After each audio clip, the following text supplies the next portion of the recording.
Hello friends, welcome to our YouTube channel TSP classes. तो कैसे हैं आप सब? आई होप आप लोग बिल्कुल ठीक होंगे। तो चलिए आज की वीडियो में हम डिस्कस करेंगे यूपी डीएलएड फर्स्ट सेमेस्टर के बच्चों के लिए जो टॉपिक वाइज क्लासेस चल रही हैं, यानी कि जो भी टॉपिक बहुत ही ज्यादा इम्पोर्टेंट है, जो जो टॉपिक जहां से आपके मैक्सिमम 4 नंबर बनते हैं, यानी जो भी टॉपिक जहां से फिक्स है कि यहाँ से आपके 3 नंबर 4 नंबर बनते हैं, वही टॉपिक हम डिस्कस कर रहे हैं। तो अभी तक हम लोगों ने आसपास की वस्तुओं यानी कि फल के नाम, फूल के नाम, सब्जियों के नाम, पशु पंछियों के नाम, ठीक, अनाज के नाम और आपके शरीर के अंगों के नाम संस्कृत में हम उसको एक क्लास में डिस्कस किए थे। दूसरी क्लास में हमने धातु रूप और संख्याओं को पढ़ा था। आज की क्लास में हम शब्द रूप को पढ़ने वाले हैं। किसको पढ़ने वाले हैं? शब्द रूप को। तो देखिएगा, शब्द रूप जो है आपका, इसमें क्या होता है ना कि आपका मैक्सिमम 3 से 4 नंबर, यानी कि कहीं फिक्स नहीं है, लेकिन फिर भी अगर पेपर उठा के देखा जाता है, प्रीवियस ईयर के पेपर को अगर हम मतलब कि उसको बेस बना के देखें ना, तो 3 से 4 नंबर फिक्स होता है। कितना नंबर? 3 से 4 नंबर का फिक्स होता है। जैसे कि 2019 का ही अगर आप पेपर उठा के देखेंगे ना, तो आपका जो है 1 नंबर का बना हुआ है बहुविकल्पी प्रश्न में। पूछा था कि असमान शब्द में विभक्ति और वचन है, ठीक। 1 नंबर का आपका वस्तुनिष्ठ यानी बहुविकल्पी में पूछा था। 1 नंबर का आपका अति लघु में पूछा था कि बालके शब्द में प्रयुक्त विभक्ति और वचन लिखिए, ठीक। 2 नंबर का तो वैसे हो गया। और आपका पूछा है, आपका 2 नंबर का पूछा है कि तत् सर्वनाम शब्द का रूप स्त्रीलिंग के प्रथम और द्वितीय विभक्ति के सभी वचनों में लिखिए। यानी आपका 4 नंबर का बना हुआ है। कितना? 4 नंबर का। ठीक है, अगर आपको लग रहा हो कि ऐसे ही बस हवा में बातें करी जा रही, तो प्रीवियस ईयर का पेपर उठा लीजिएगा, मिला लीजिएगा कि शब्द रूप से कितने आते हैं, धातु रूप से कितने आते हैं। धातु रूप से भी आपके 4 नंबर के बनते हैं, शब्द रूप से भी आपके 4 नंबर के बनते हैं। इसलिए बार बार कहा जा रहा है याद कर लीजिए, याद कर लीजिए। याद करेंगे तो बहुत बढ़िया बात है, क्योंकि बिना याद किए आप चीजों को सॉल्व नहीं कर सकते हैं। ठीक है, तो देखिएगा, सबसे पहले हम शब्द रूप देखते हैं होता क्या है, इसको पहले देख लेते हैं। तो संस्कृत भाषा में पुल्लिंग, स्त्रीलिंग तथा नपुंसक लिंग 3 लिंग होते हैं। संस्कृत में 3 लिंग होते हैं, पता है। पुल्लिंग लिंग, स्त्रीलिंग, नपुंसक लिंग। यहाँ से भी 1 नंबर का क्वेश्चन बनता है एग्जाम में। शब्दों के स्वरांत जिनके अंत में स्वर है तथा व्यंजनांत जिनके अंत में व्यंजन है को 2 भागों में बांटा गया है तथा प्रत्येक तीन लिंगों में होते हैं। इस प्रकार शब्द के प्रकार 2 होते हैं। ये सब चीजें नहीं पूछता है, सिर्फ आपका यही पूछेगा कि इसका रूप लिखिए, ठीक। या तो फिर दे देगा कि बालकों जो है वो किस विभक्ति का है या किस वचन में है। इस तरह के क्वेश्चन बनते हैं। आप तो क्वेश्चन को समझ ही लिए होंगे कि क्वेश्चन किस प्रकार से बनते हैं। यहाँ पे सिर्फ याद करना है, तभी आप उन सब क्वेश्चन को कर सकते हैं, ठीक। चलिए देखिएगा, पहला इसे पुल्लिंग शब्द आता है, स्त्रीलिंग शब्द आता है और आपका नपुंसक लिंग। जैसे पुल्लिंग में आपका बालक हो गया, स्त्रीलिंग में जैसे आपका रमा हो गया, ठीक है, मधु हो गया। नपुंसक लिंग में जैसे आपका जगत हो गया, है ना। चलिए, अब हम सबसे पहले क्या करेंगे कि पहला जो है पुल्लिंग लिंग को पढ़ेंगे, जो कि अकारांत में। अकारांत क्या होता है? जिस शब्द के अंत में अ की मात्रा होती है वही आपका अकारांत होता है, ठीक। अकारांत। चलिए देखिएगा, पुल्लिंग लिंग हम देखेंगे बालक का रूप। तो देखिएगा, सबसे पहले समझिएगा कि इसमें आपकी 7 विभक्तियां होती हैं, 7 विभक्तियां और 3 वचन होते हैं, एक वचन, द्विवचन और आपका बहुवचन। देखिएगा, बहुत लोग आपको ट्रिक बताएंगे, लेकिन ट्रिक से आप याद करेंगे तो आप कंफ्यूज हो जाएंगे। आप अपने अकॉर्डिंग याद करिए, आप अपने से ट्रिक बनाइए। यानी आप जब अपने हिसाब से याद करेंगे, आप अपने हिसाब से जब याद करेंगे तो चीजें आप भूलेंगे नहीं, ठीक है। जैसे कि देखिएगा, प्रथमा विभक्ति देखते हैं, बालकः, बालको, बालका। एग्जाम में पूछ लेता है कि बालक का रूप लिखिए प्रथमा विभक्ति तीनों वचन में, है ना। तो ये पहला वचन, दूसरा वचन, तीन, यानी आपके बहुवचन, एक वचन, द्विवचन, बहुवचन, 3 वचन है। तो बालकः, बालको, बालका, ठीक। अब देखिएगा, जो प्रथमा विभक्ति होता है, यानी जो कर्ता होता है, ये तो आपके सिलेबस में है नहीं, तो आप सिर्फ इतना ही पढ़िए। प्रथमा विभक्ति जो होता है ना, वो ने के लिए प्रयोग होता है। यहाँ पे मैं आपको इसलिए बता रही हूँ ताकि जब एग्जाम आपको अनुवाद कराया जाए तो आपको वहां पे कठिनाई ना हो। जैसे कि ने, बालका का अर्थ होता है बालक ने, ठीक, बालक ने, यहाँ पे प्रथमा विभक्ति ने के लिए होता है, तो बालक ने। फिर बालकों का मतलब होता है दो बालकों ने, ठीक। फिर बालका का मतलब होता है सब बालकों ने। उसके बाद आपका आता है द्वितीय विभक्ति। क्या आता है? द्वितीय विभक्ति। और द्वितीय विभक्ति को के लिए प्रयोग होता है, तो बालकम, बालको, बालकान, यानी कि बालक को, दो बालकों को और सभी बालकों को, यानी सब बालकों को, ठीक। बालकेन, बालकाभ्याम, बालकयः, ठीक, यानी बालक से, दो बालकों से, सब बालकों से, ठीक। बालकाय, बालकाभ्याम, बालकेभ्यः, यानी बालक के लिए, दो बालकों के लिए और सब बालकों के लिए, ठीक। बालकात, बालकाभ्याम, बालकेभ्यः, यानी बालक से, दो बालकों से और सब बालकों से, ठीक। सॉरी, देखिएगा, एक मिनट। उसके बाद देखिएगा, षष्ठी विभक्ति में आते हैं। षष्ठी विभक्ति का है बालकस्य, यानी कि बालक का, बालक के या बालक की, ठीक। जैसे भी आपका, जो भी आपका स्त्रीलिंग रहे, पुल्लिंग लिंग रहे, उसके अकॉर्डिंग लगाएंगे। बालकयो, बालकाना, ठीक। उसके बाद फिर सप्तमी विभक्ति। सप्तमी विभक्ति में पे पर यूज होता है, बालके, बालकयो, बालकेश, ठीक।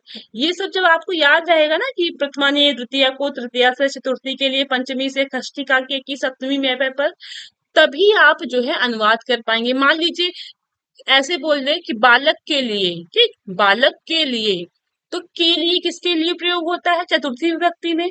तो चतुर्थी विभक्ति में बालक का क्या बनेगा? बालकाय बन जाएगा, है ना। इस तरीके से जब आपको याद होगा तभी आप कर पाएंगे। अब चलिए, अब इसको याद करने का तरीका सीखते हैं, कैसे याद होगा। ये तो हुआ जनरल सी बात कि अनुवाद में जैसे कैसे बनेगा चीजें, ठीक। चलिए, अब देखिएगा, अपने तरीके से याद करने की कोशिश करिए। जैसे कि अगर बहुत टफ लग रहा है तो इसको पहले एक वचन याद कर लीजिए, फिर द्विवचन याद कर लीजिए, फिर बहुवचन याद कर लीजिए। देखिएगा, बालकः, बालकम, बालकेन, बालकाय, बालकात, बालकस्य, बालकेन, ठीक। या तो फिर ऐसे याद कीजिए, बालक, बालकः, बालको, बालकाः, ठीक। उसके बाद बालकम, बालको, बालकान। यहाँ पे भी सेम है बालको, यहाँ पे भी सेम, यहाँ बालका था, यहाँ बालकान हो गया, ठीक। उसके बाद फिर तृतीय विभक्ति आते हैं, बालकेन, बालकाभ्याम, बालकय, ठीक। उसके बाद आएगा चतुर्थी, बालकाय, बालकाभ्याम, बालकेभ्यः, ठीक। फिर पंचमी विभक्ति, बालकात, बालकाभ्याम, बालकेभ्यः, ठीक। बालकात, बालकाभ्याम, बालकेभ्यः, ठीक। उसके बाद षष्ठी विभक्ति, बालकस्य, बालकयोः, बालिकानां, ठीक। सप्तमी विभक्ति, बालके, बालकयो, बालकेषु, ठीक। अब देखिए, बहुत इजी है। तृतीया, चतुर्थी, पंचमी तीनों सेम है ना। यहाँ पे भी देखेंगे तो ये दोनों सेम है, ये आपका जो है ये दोनों सेम है। तो इस तरीके से याद कर लेंगे, पहले ये याद कर लेंगे, बालकः, बालकम, बालकेन, बालकाय, बालकात, बालकश, बालके, ठीक। ये सबसे जो द्वितीय वचन वाला है वो सबसे ज्यादा इजी है, बालको, बालको, बालकाभ्याम, बालकाभ्याम, बालकाभ्याम, बालकयो, बालकयो, है ना। दो इधर बराबर है, तीन इधर बराबर है, दो इधर बराबर है। उसके बाद ये याद कर लीजिए, बालका, बालकान, बालकै, बालकेभ्य, बालकेभ्य, बालका नाम, बालकेशु। 5 बार लिख लेंगे। अब 5 बार याद कर लीजिए, फिर छठी बार लिखिए, याद हो जाएगा, ठीक। अपने से ट्रिक बना के याद करिए। जो लोग ट्रिक बनाते हैं अगर उसके थ्रू याद करेंगे तो आप नहीं कर पाएंगे, ठीक। क्योंकि ये मैथ का क्वेश्चन नहीं है ना कि उस ट्रिक को आप याद कर लीजिए, तो इसी उसी के अकॉर्डिंग आप कर लेंगे। संस्कृत में बहुत ज्यादा कंफ्यूजन होता है, ठीक है।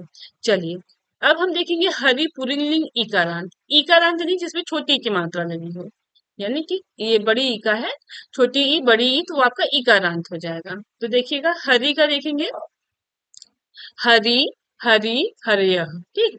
हरिम, हरि, हरिम। अब देखिएगा आगे, हरिणा हरिभ्याम हरिभि, हरये हरिभ्याम हरिभ्यः, हरे हरिभ्याम हरिभ्यः, हरे हरियो हरिणाम, हरौ हरियो हरीश। ठीक, अब इसमें देखिएगा जो द्विवचन वाला है ना वो सबसे इजी होता है। क्यों? क्योंकि इसका जो प्रथम